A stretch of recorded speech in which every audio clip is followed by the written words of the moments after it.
Senhor, mais uma vez, convido você a abrir na carta aos Hebreus, finalzinho do Novo Testamento, capítulo 11. Hebreus, capítulo 11.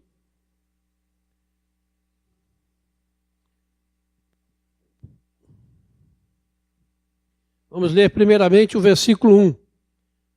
Hebreus 11, 1. Ora, a fé é a certeza de coisas que se esperam, a convicção de fatos que se não veem. Agora, a partir do versículo 8. Pela fé, Abraão, quando chamado, obedeceu, a fim de ir para o lugar que devia receber por herança, e partiu sem saber aonde ia. Pela fé peregrinou na terra da promessa como em terra alheia, habitando em tendas com Isaque e Jacó, herdeiros com ele da mesma promessa. Porque aguardava a cidade que tem fundamentos, da qual Deus é o arquiteto e edificador. Pela fé também a própria Sara recebeu poder para ser mãe, não obstante o avançado da sua idade, pois teve por fiel aquele que lhe havia feito a promessa. Por isso, também de aliás já amortecido, saiu uma posteridade tão numerosa como as estrelas do céu, e inumerável como a areia que está na praia do mar. Todos estes morreram na fé, sem ter obtido as promessas, vendo-as, porém, de longe, e saudando-as, e confessando que eram estrangeiros e peregrinos sobre a terra. Porque os que falam deste modo manifestam estar procurando uma pátria. E se na verdade se lembrassem daquela de onde saíram, teriam oportunidade de voltar. Mas agora aspiram a uma pátria superior, isto é, celestial.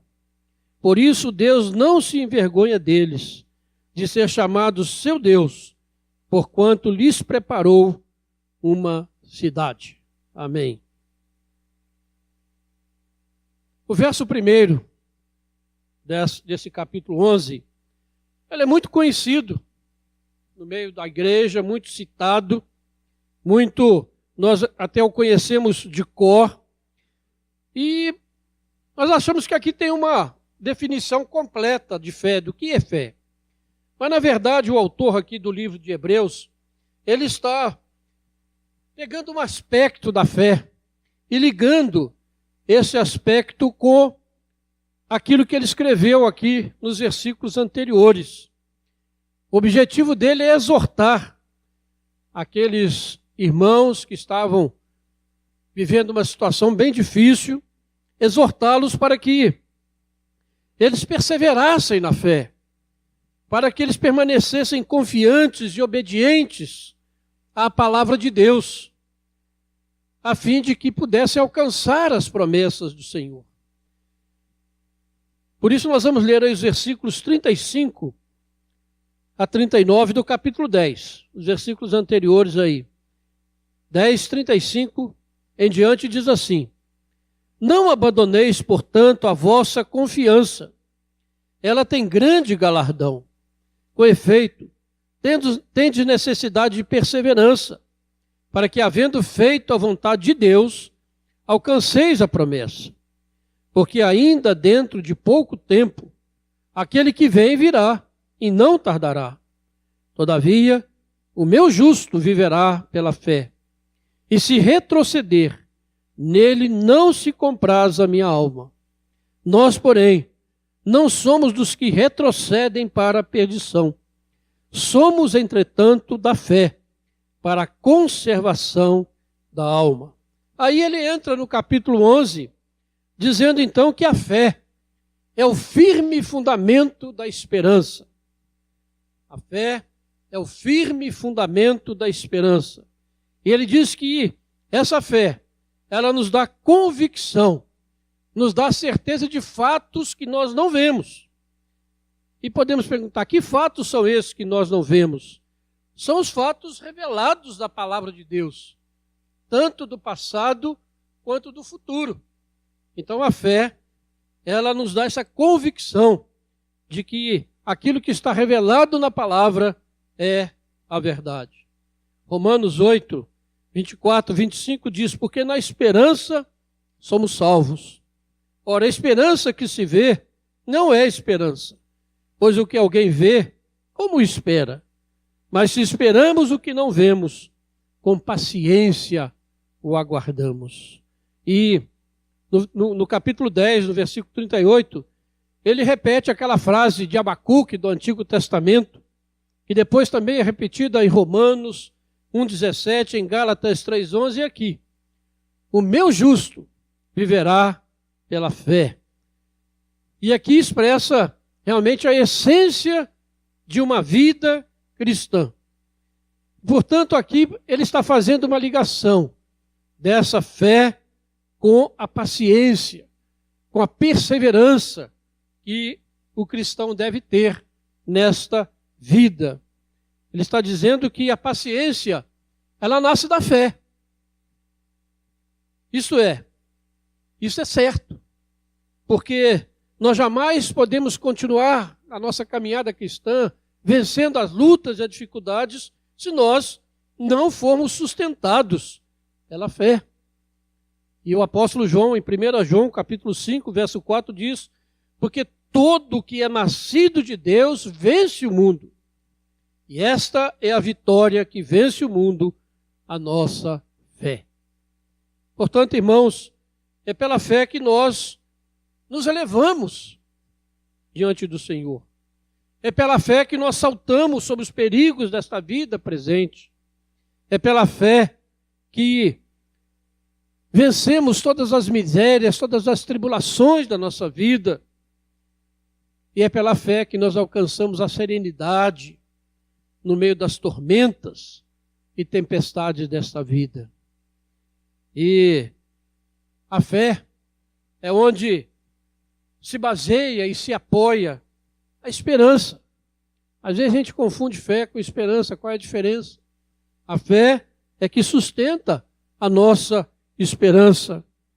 A convicção de fatos que já estão narrados na palavra de Deus, que já estão revelados na palavra. Pela fé nós entendemos que Jesus morreu numa cruz no nosso lugar. E aqui nós temos, pela misericórdia de Deus, uma maneira de nós enxergarmos esta verdade bíblica. Então, pela fé, nós entendemos que aqui está revelado o sacrifício de Jesus a nosso favor. E pela fé, nós podemos ver o invisível. Pela fé, nós podemos ver o invisível. E aqui nós precisamos fazer uma diferença entre a fé bíblica e a fé na fé, que é muito comum no meio da igreja evangélica no Brasil. As pessoas, esse tipo de fé, essa fé na fé, diz que a pessoa deve acreditar que aquilo que ela deseja ardentemente vai se realizar com a intervenção de Deus, se ela fizer um sacrifício, se ela fizer alguma coisa que chame a atenção de Deus, então Deus vai dar a ela aquilo que ela quer. Essa não é a fé bíblica. A fé bíblica é essa fé que nos dá a convicção dos fatos revelados na Bíblia, tanto do passado quanto do futuro, e sustenta a nossa esperança e nos faz perseverar com paciência durante a nossa peregrinação na fé. Então, depois de trazer essa definição, esse aspecto da fé, o restante do capítulo 11, o autor de Hebreus vai falar sobre alguns personagens bíblicos que viveram pela fé, a fim de incentivar a todos nós cristãos a prosseguirmos, a continuarmos na nossa jornada, perseverando pela fé em Jesus. E nesse capítulo 11, no final dele, no versículo 39 e 40, ele diz uma coisa que nos espanta. Acompanha aí, Hebreus 11, 39 e 40, diz: ora, todos estes que obtiveram bom testemunho por sua fé, não obtiveram, contudo, a concretização da promessa, por haver Deus provido coisa superior a nosso respeito, para que eles, sem nós, não fossem aperfeiçoados. Isso, a gente lê isso com temor e tremor. Você pensar no herói da fé, no Abraão, nesses que o capítulo 11 descreve, dizer que eles não foram aperfeiçoados sem nós, sem a nossa fé, é algo muito interessante. Mas aqui, nessa noite, nós vamos nos fixar no versículo 8 ao versículo 16, onde o autor fala de Abraão, o pai da fé. E nós devemos aqui lembrar do que diz Gálatas, capítulo 3, verso 7. Sabei, pois, que os da fé é que são filhos de Abraão. Então aqui nós estamos falando do pai da fé, daquele que deu origem, através do filho da promessa, à nossa fé. E o propósito de nós abordarmos isso, irmãos, é esse momento que nós estamos vivendo no nosso país. Hoje está todo mundo aí preocupado, né? Já foi pedido para desligar o telefone, né? Para que a gente não fique ansioso. Muita gente ansiosa, muita gente preocupada. Nesse momento, né? Alguns estão eufóricos, outros estão deprimidos, outros estão desesperançados, porque alguma coisa aconteceu. Alguns foram eleitos, outros não foram eleitos. Talvez não tenha sido meu candidato, talvez não tenha sido seu candidato. Então estamos vivendo esse momento de tensão. Mais um pouquinho, né, você vai poder saber aí os resultados, né? O que nós estamos fazendo aqui, irmãos, é mais importante do que essas eleições, por mais importantes que elas sejam para o nosso país.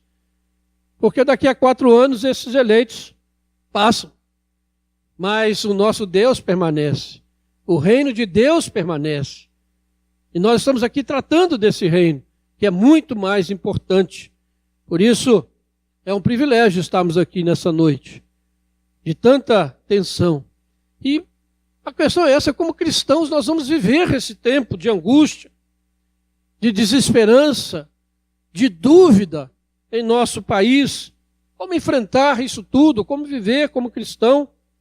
Será que alguma coisa vai mudar? Será que nós seremos políticos honestos, desejosos de ver um Brasil próspero e seguro para os nossos filhos, para os nossos netos? Será que nós vamos chegar a ter um país do qual nós podemos nos orgulhar? Será que ainda há esperança?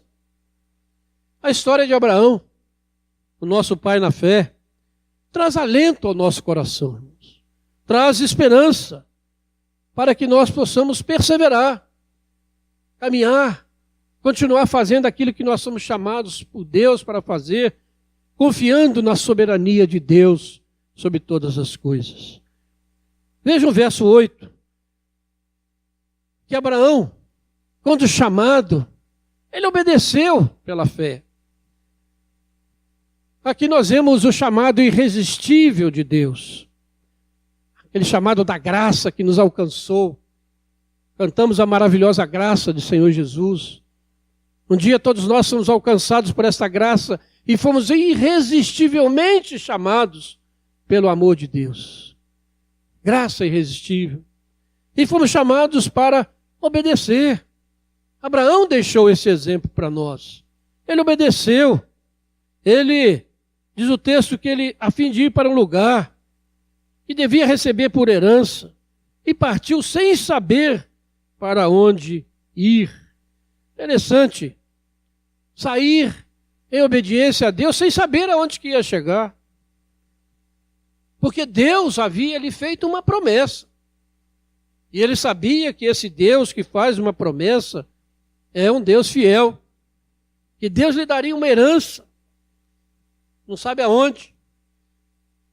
Segundo o nosso professor Eduardo hoje na classe, ele viajou mais de 1000 quilômetros. Lá com seus camelos, seus cavalos, a pé, com aquela coisa toda. Levou um grande tempo para chegar lá. Não sabia para onde, ele foi na obediência ao Senhor. E a sua fé em Deus foi o fundamento dessa obediência, o fundamento dessa esperança de que realmente Deus lhe daria uma terra prometida. E é interessante então que ele partiu. O versículo 9 diz que, pela fé, ele peregrinou na terra da promessa como em terra alheia. Aquela terra era dele. Deus lhe havia prometido. Mas ele peregrinou como um forasteiro, como um peregrino. Ele diz que ele habitou em tendas, como Isaac e Jacó depois fizeram a mesma coisa. A terra era dele, mas ele estava ali de passagem. Ele sabia que ele era um peregrino e forasteiro. E por isso ele não fez morada definitiva. Ele habitava em tendas, que você pode montar e desmontar. E diz o texto que, né, é importante lembrar aqui da história de Abraão, que quando ele chegou naquela terra, ele foi recebido como estrangeiro, como peregrino, por aqueles que ali já habitavam. Imagine bem o que ele poderia ter pensado. Deus me prometeu uma terra, chega aqui, a terra está cheia de gente. Será que Deus se enganou de lugar? Mas essa não é a minha herança que Deus prometeu? E logo depois, houve uma fome terrível naquela região, ele teve que fugir para o Egito. E nós sabemos a história, a confusão que houve. Pense bem a situação daquele homem. Se ele não tivesse fé, que aquela era a terra da promessa, mas ali ele permaneceu como um peregrino, como um forasteiro. Isaac e o seu neto Jacó também habitaram em tendas porque tinham essa mesma promessa. Deus nos fez nascer nesse Brasil. Deus nos fez nascer nesse país para que podemos obedecer a Ele. Mas entendendo que nós somos peregrinos e forasteiros, que a nossa pátria não é aqui. Por mais que nós amemos a nosso país, por mais que nós queremos ver o seu progresso, o seu desenvolvimento, nós precisamos fazer como Abraão, peregrinar, continuar andando, firmes nas promessas do Senhor, como nós cantamos. E por que Abraão agiu assim? Por que ele não chegou naquela região? Ele era um homem que tinha poder. Ele podia ter lá logo construído uma cidade e colocado ali o nome dele. Né? A gente gosta disso, né? O ser humano gosta disso, né? Constrói uma cidade, põe o nome dele para poder ficar famoso, né? Importante. Mas Abraão continuou peregrinando por ali, naquela terra. E por que isso? No versículo 10 diz, por que ele agiu dessa maneira? Porque ele aguardava a cidade que tem fundamento, da qual Deus é o arquiteto e edificador. Que exemplo de fé, de esperança. Ele sabia que onde que ele estava vivendo era passageiro. Se a gente recebesse uma terra daquela, a gente ia ficar muito feliz, né? A gente vê lá até hoje, né? Os judeus, os palestinos, os árabes brigando por aquela terra. Abraão recebeu aquela terra, mas a si mesmo ele considerou como peregrino e forasteiro ali. Porque ele aguardava, ele olhava para a cidade celestial, para a nova Jerusalém, olhava para o céu, onde realmente Deus havia feito uma cidade que tem fundamentos. Veja a diferença. Ele habitava em tendas que não têm fundamentos, mas ele esperava a cidade que tem fundamento, que permanece, que é eterna. Precisamos entender que a nossa passagem aqui nesse mundo é limitada. E precisamos então ter a mesma fé que Abraão teve. Precisamos entender, viver no nosso tempo, mas olhando para essa cidade.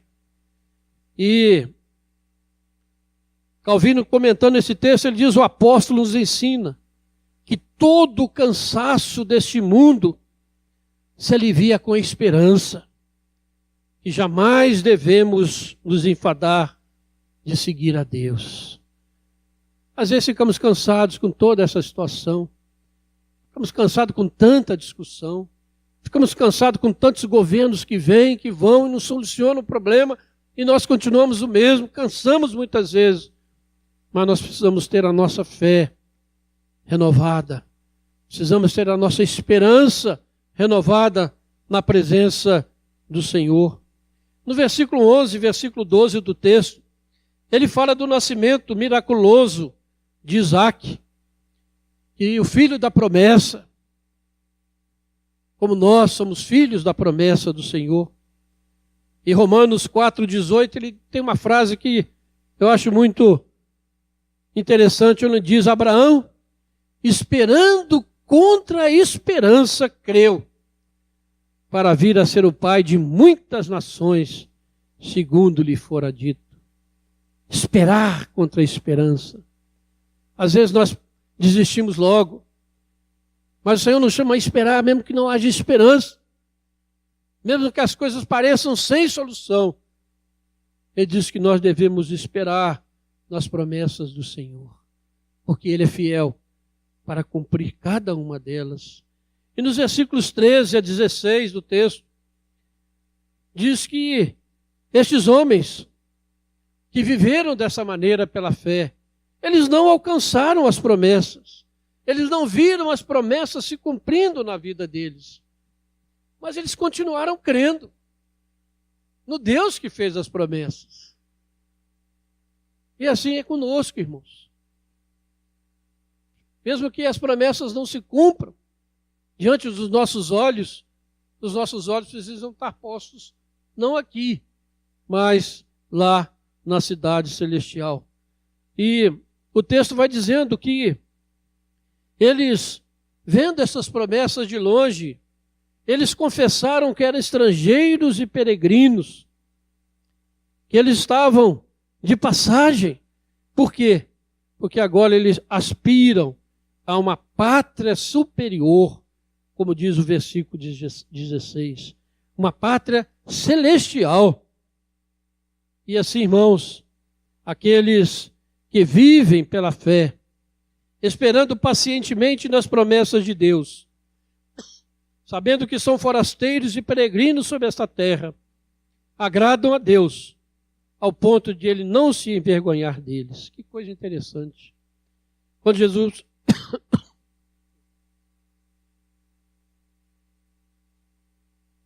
Quando o texto diz que Deus não se envergonha de ser chamado seu Deus. Que coisa interessante, né? É uma expressão humana, que Deus realmente não tem esse sentimento, mas mostrando que quando nós vivemos por essa fé, Deus se agrada do nosso viver.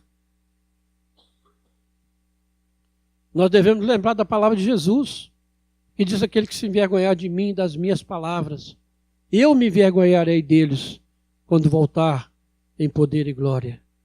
Assim Abraão, nosso pai da fé, nos deixou esse exemplo, irmãos. E devemos seguir durante os dias da nossa peregrinação nessa terra, neste Brasil tão conturbado, que tem depositado a sua esperança em falsos deuses ou em homens, para que tragam solução para toda esta situação. E como cristão reformado, o que é que nós devemos fazer?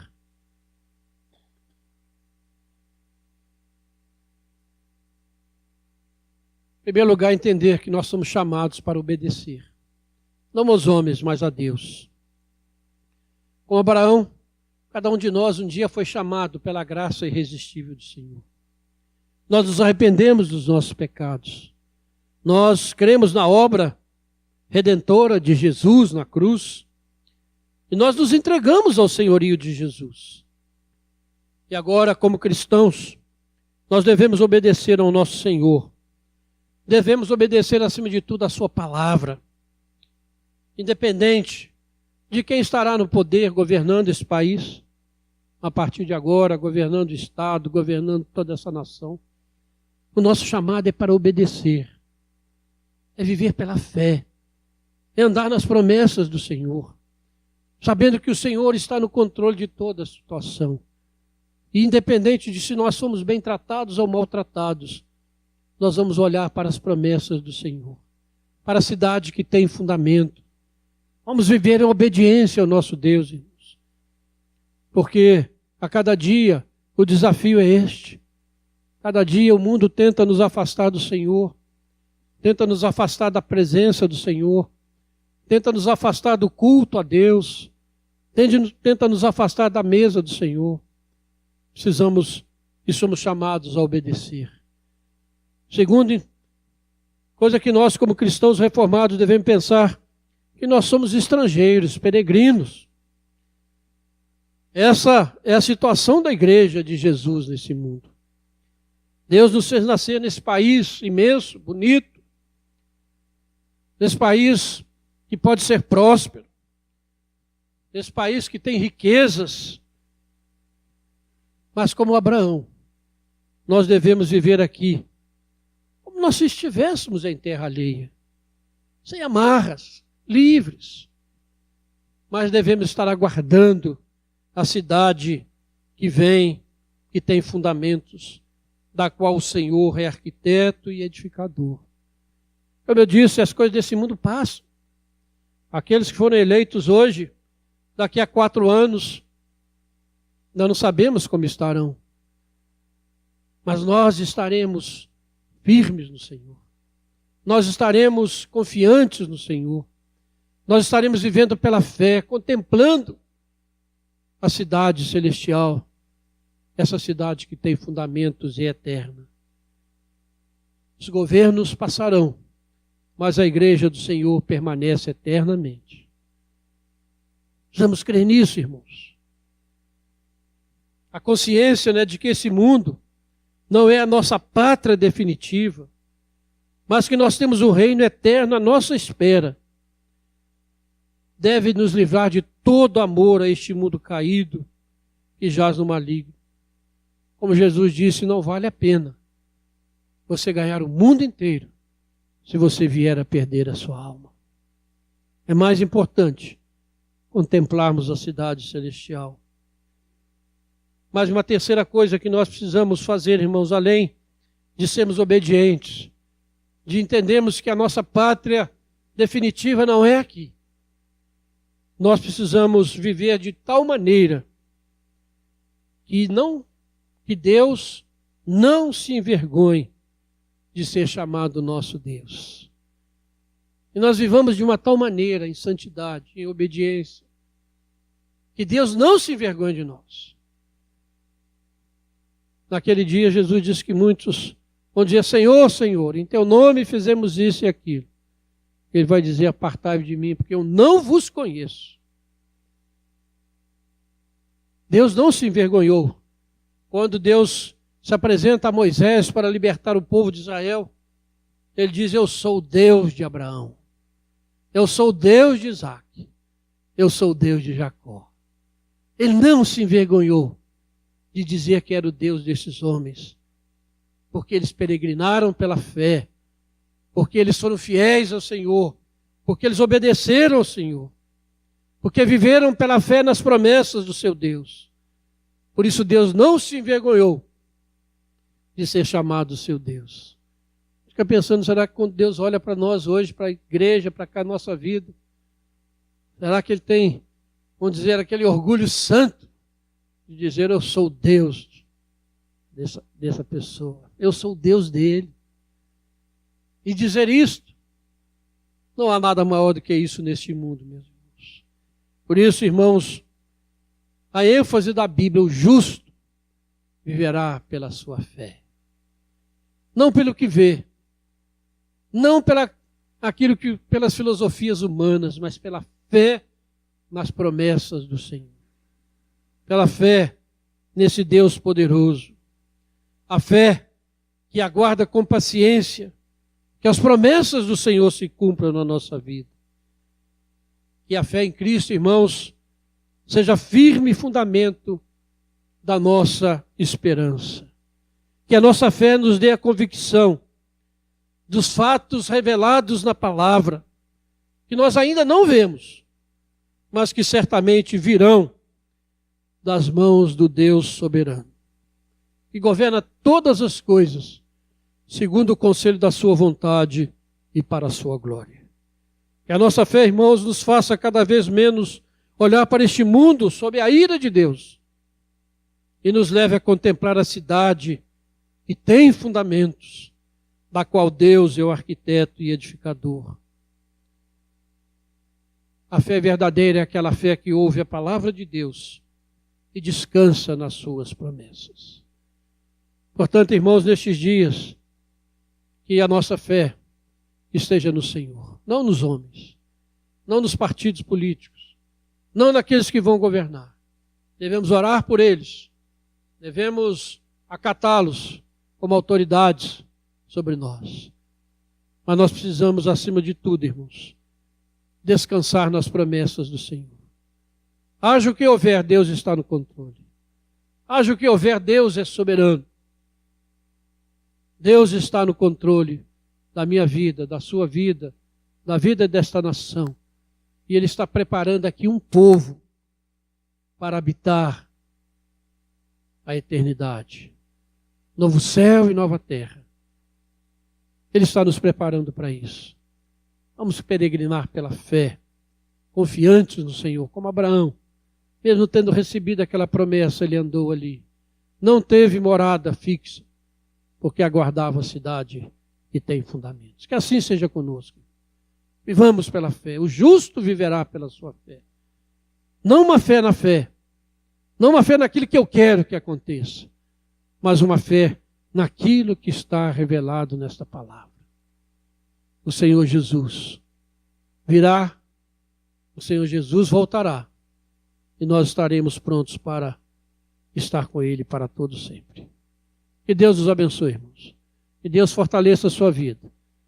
Que você saia daqui nessa noite, independente do que tenha acontecido aí nas eleições, confiante no Senhor. Saiba que você tem um chamado. Deus te chamou para obedecê-lo. Vamos continuar na nossa caminhada, fazendo aquilo para o qual fomos chamados. Deus nos abençoe. Amém. Vamos cantar um hino? O hino do nosso cenário antigo.